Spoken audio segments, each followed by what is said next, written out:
మనస్ఫూర్తిగా కృతజ్ఞతలు తెలియజేస్తున్నాను.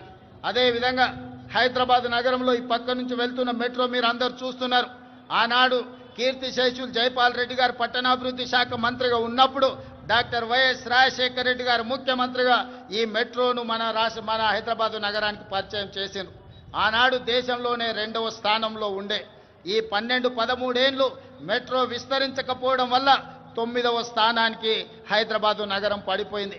అందుకే ముఖ్యమంత్రిగా బాధ్యతలు చేపట్టిన వెంబడే విస్తరిస్తున్న నగరానికి మెట్రోని విస్తరించాలి, పేదలకు అందుబాటులోకి తీసుకురావాలని ఈరోజు మెట్రోని పూర్తి స్థాయిలో విస్తరించడం ద్వారా ప్రతి ఒక్కరికి మెట్రోని అందుబాటులోకి తీసుకురావాలనే ప్రయత్నం చేస్తున్నాం.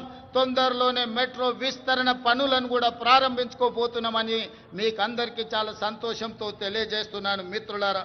అదేవిధంగా శాంతి భద్రతలు ఎక్కడైనా ప్రపంచంలో పెట్టుబడులు రావాలంటే దేశంలో శాంతి భద్రతలు ఉండాలి.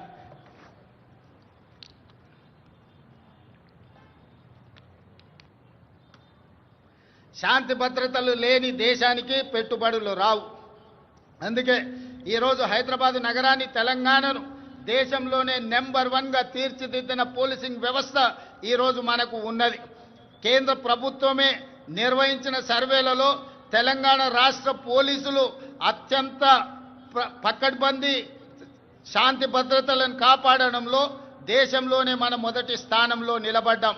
ఇదే కాదు, డ్రగ్స్ను నియంత్రించడంలో కూడా ప్రపంచ దేశాలు పోటీ పడితే మన తెలంగాణ రాష్ట్రానికి మొదటి బహుమతి వచ్చింది. మన అధికారులు దుబాయ్లో ఆ మొదటి స్థానాన్ని, గుర్తింపును, గౌరవాన్ని స్వీకరించడం జరిగింది. అందుకే ఈనాడు మిత్రులారా, తెలంగాణ రాష్ట్రంలో శాంతి భద్రతలు కాపాడడంలో దేశంలోనే మొదటి స్థానంలో ఉండడమే కాదు, ఈరోజు డ్రగ్స్, గంజాయి యువతను నిర్వీర్యం చేస్తుంది.